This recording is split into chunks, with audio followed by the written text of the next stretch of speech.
What's going on, guys? It's 3 o'clock during the 2018 Vegas to Reno race. This hour of our Fishgistics coverage is brought to you by Baja Racing Supply. Go check out BajaRacingSupply.com and get all of your parts for your pre-runners, your race cars, your daily drivers, your UTVs, anything. Go check out BajaRacingSupply.com and get your parts from them. Let's go look at the leaderboard. We got some more updates. So Bryce Menzies still going strong out front. He is through pit 9. We have Bryce in first. Then in second place, we had Rob McCachran. In third place, we had Justin Lofton, followed by Andy McMillan, then Justin Matney with Josh Daniel driving, and Jason Voss. Those were through pit 9, and that's your physical order through there. It looks like the next car coming through is probably going to be Harley Lettner right here in the number 70. He's about to go through there. So that is through mile 305, 304 or so. That's your order there. We don't have any, let's see, if we go look at the leaderboard. So through mile 300, that's the last update we have on the leaderboard. We had Bryce Menzies is winning on corrected time. So this is corrected time, remember. Justin Matney with Josh Daniel driving right now is 4 minutes or 4 hours, 43 minutes. They're only a minute behind. So the number 4 is a minute behind on corrected time right now on Bryce. I believe that might have been the pit right there that Josh was getting out. I don't know if Josh got out for sure. I will try and find out since they were doing pretty good. He might have stayed in. I don't know. Justin Matney's pretty fast too, so they probably did do a change. But I will try and find out for sure for you guys. Then it looks like Kevin Thompson. That's Harley Lettner. He was in third on time through there. So. That's your top 3. Then in fourth, we had Jason Voss, corrected time, followed by Johnny Engel. So this is Johnny Engel. He's moving up here. Jesse Jones was actually started in this truck. Jesse Jones qualified, and he started in there. I'm not sure what mile Jesse was getting out, but if they're doing half the race, probably somewhere around this pit at mile 300 is probably where they're changing driver. So we'll see if we can find out on that one also. But they're doing pretty good. That's a good run for those guys. 5th place, followed by Troy Herbst in the 51. That's Christian Serapis, who was on this morning live for us. He's having a good run right now. They're in 6th place, followed by Andy McMillan and then Justin Lofton and Rob McCachran on corrected time. So you can see the top 9 cars are within 9 minutes of each other on corrected time. So this is still anyone's race. There is a ways to go. We did get a report. CJ Hutchins in the one car who was leading overall earlier and was leading Class 1 has broken. He broke his transmission, so that's a bummer for CJ Hutchins. He is out of the race. So the one car of CJ Hutchins is out. The new Class 1 car leader is going to be Pat Dean in the 1575. So that's your new Class 1 car leader. Behind him, you got the 1527. That's CJ. He's broken right there. It looks like he's moving again a little bit. Maybe they're able to limp it. We heard it was the transmission, so maybe he is able to get a couple gears or something, but he's definitely out of contention. Let's see. And Sam Barry was the next Class 1 car back there. If we could look for the 7200s, Jeff Proctor, they're coming into a pit right now. They had to do a tire change at this pit, we heard, but they got one flat. They were able to get it changed and get going again before they got passed, so they're still out front in Class 7200. So they're the leader for that one. Behind them in the 7277 is Mike McCarthy, and then Al Hogan is in third. Then we have Mike Fry in fourth, and Nicole from Total Chaos Fabrication. That's a pretty cool Tacoma that she's got there. They are in 5th place right now. So a good little battle in the 7200 class between those top 5. They're all staying pretty close together there. So we'll see what happens with them. Let's go look at 6100. Adam Householder, last time we had looked, was checking out, and he still is. So here's the 6132, actually, Steve Kroll. Let's see, where'd Householder go? Householder, oh, there we go. We have a change. So Householder was checking out earlier. However, now, you know what? We're going to have to double check that because I think that the 6132, yeah, they are actually on a trailer, I believe. They were not running up front earlier. So, yeah, don't look at this one. They're actually at the pit right there. You can see this is the highway. So that car is on a trailer. So Householder is still your lead 6100 car right here. He's at mile 236. Then behind him, we have Ryan Hancock. He's been running in second all day. He started second. He's still in second. And then we have Jordan Brenthal and a whole bunch. I mean, look at all these 6,100 trucks all stacked up right here. So that's a pretty good battle for second through, sixth or seventh in 6,100. Let's see, Joe, you got an update for us on the UTV classes over here? I do. I'm keeping a close eye here on the Pro Turbo class. There's 59 Pro Turbos competing in the Vegas to Reno. There's a total of 110 UTVs between all four classes, but we're keeping a close eye on the Turbo class. There was a change up going into pit 4.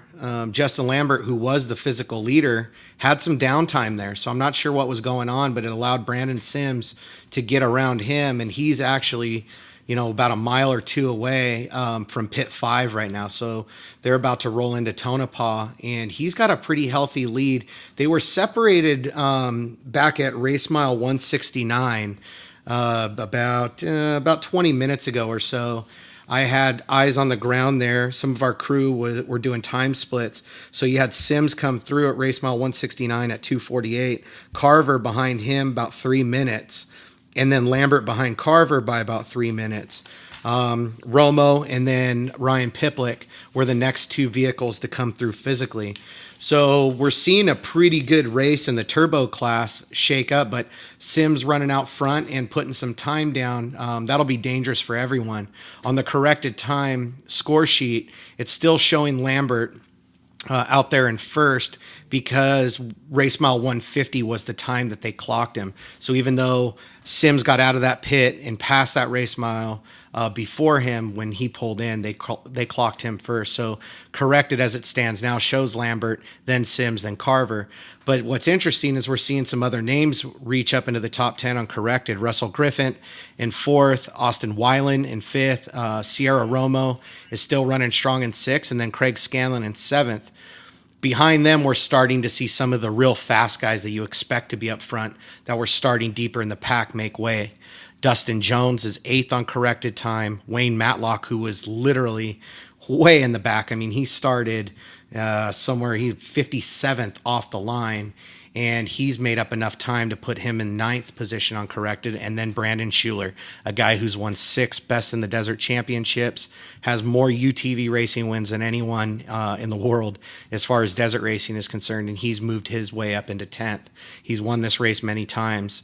From there, Mitch Guthrie Jr., another guy we're keeping an eye on, has moved up into 12th on corrected time. So we're starting to see a lot of the usual suspects make their way towards the front, while we've got a lot of the other fast guys maintaining the top 3 right now. So it's getting pretty exciting.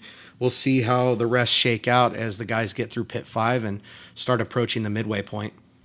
All right. Well, thanks for that UTV update. We have thanks to Joey D for coming over here to keep you guys posted on the UTVs. I'm not as tuned into them as him. He knows pretty much everybody on those, so it's cool to have him come over here.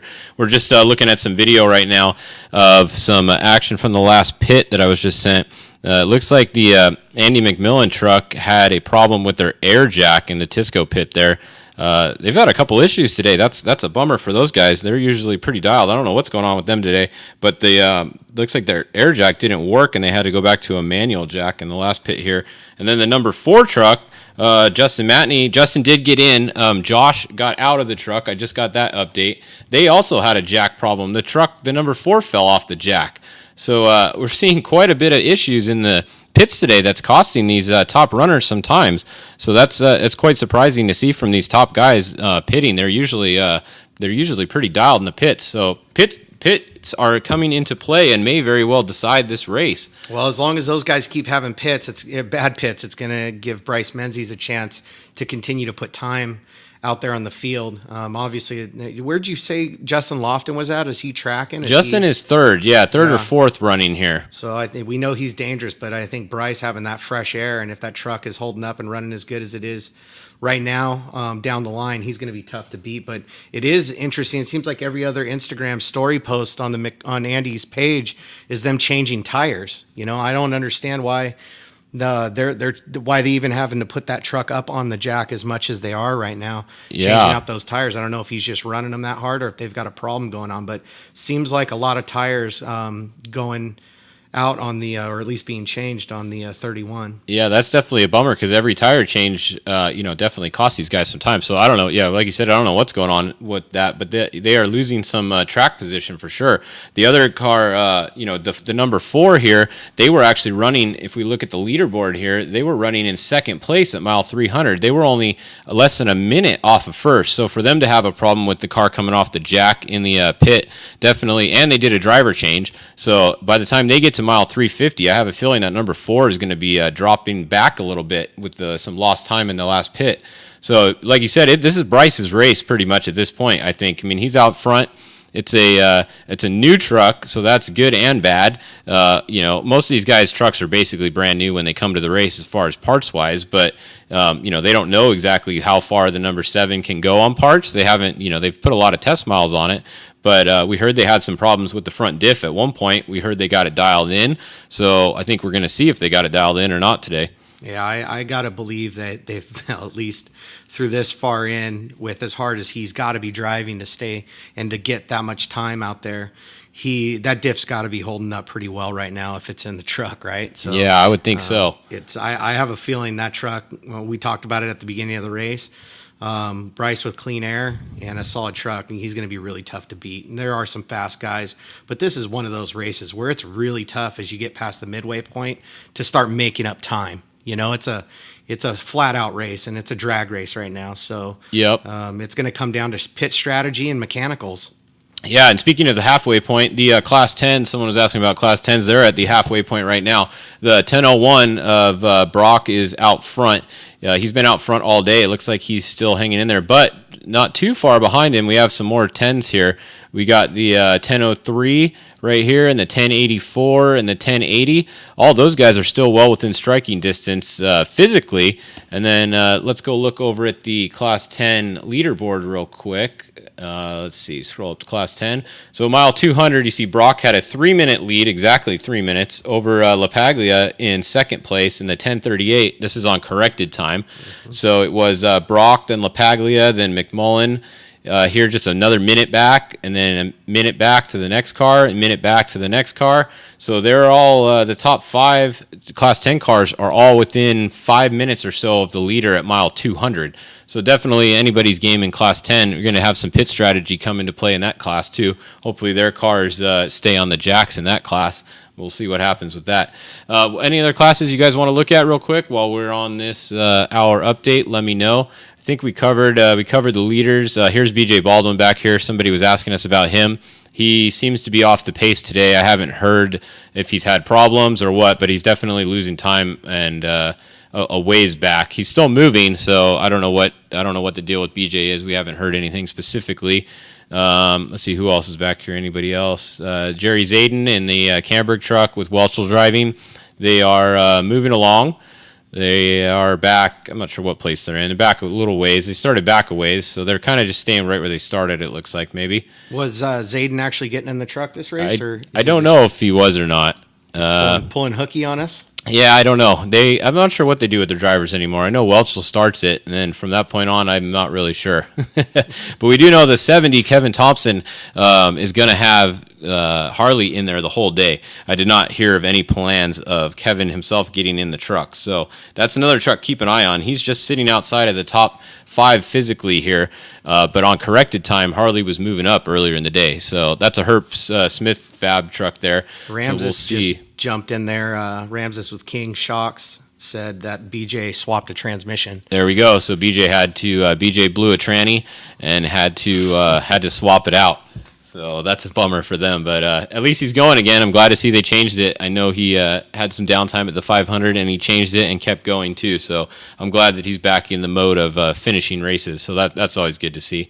So it's just this is one of those races, unlike Mexico. Well, I mean, when it comes to a transmission, rarely are you ever going to come back for a win, especially in trophy truck. But yeah, you just can't have any problems here. Nope. I mean, it's one of those races. The guy who has the cleanest race is going to win. I mean, that even Andy, I mean, to be where he's at is pretty impressive considering how many times he's had to stop for tires and obviously the pit issues. He's putting in a hell of a drive to still remain where he's at right now.